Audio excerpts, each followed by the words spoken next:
Hello friends, welcome to my mini kitchen. আজ আমি আপনাদেরকে চিকেন কাবাব করে দেখাবো। তো ফার্স্টে আমি মিক্সিং জারেতে নুন দিয়ে নিলাম, তারপরে দিয়ে দিচ্ছি এখানে কাঁচা লঙ্কা, গোলমরিচের গুঁড়ো,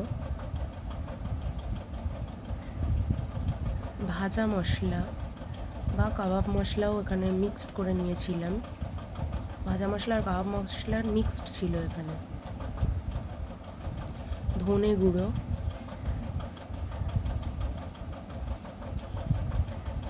জিরের গুঁড়ো, ধনে পাতার কুচি, সামান্য পরিমাণে হলুদ,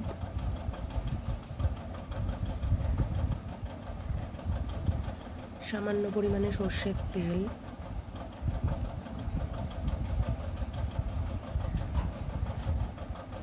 সামান্য পরিমাণে চিনি স্বাদ অনুযায়ী, এটা পুরোপুরি অপশনাল।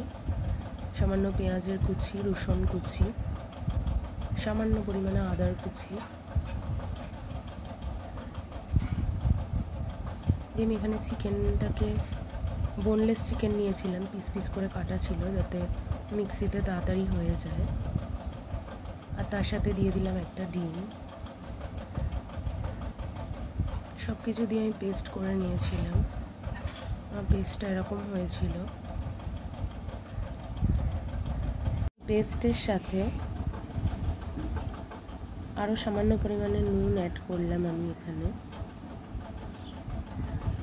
আর তার সাথে দিয়ে দিলাম ময়দা আর কর্নফ্লাওয়ার। যতটা ময়দা থাকবে ততটাই কিন্তু কর্নফ্লাওয়ার থাকবে।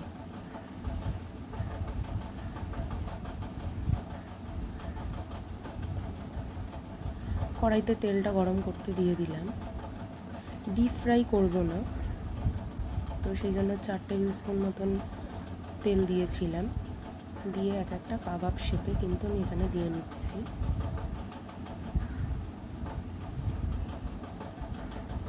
এইভাবে ফ্রাই করে নেবো আস্তে আস্তে। একটা পিঠ পুরো ভালোভাবে হতে দেবো, তারপরেই কিন্তু নেক্সট পিঠটা উল্টে নেব। সন্ধেবেলা স্ন্যাক্সে কিন্তু এটা দারুণ আইটেম, খুবই টেস্টি হয়েছিল খেতে। বাড়িতে একবার এইভাবে ট্রাই করে দেখবেন।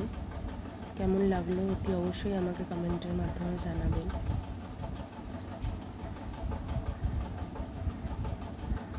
একটা পিঠ হয়ে গেছে, নেক্সট পিঠটাও আমি প্রত্যেকটা উল্টে পাল্টে নিচ্ছি।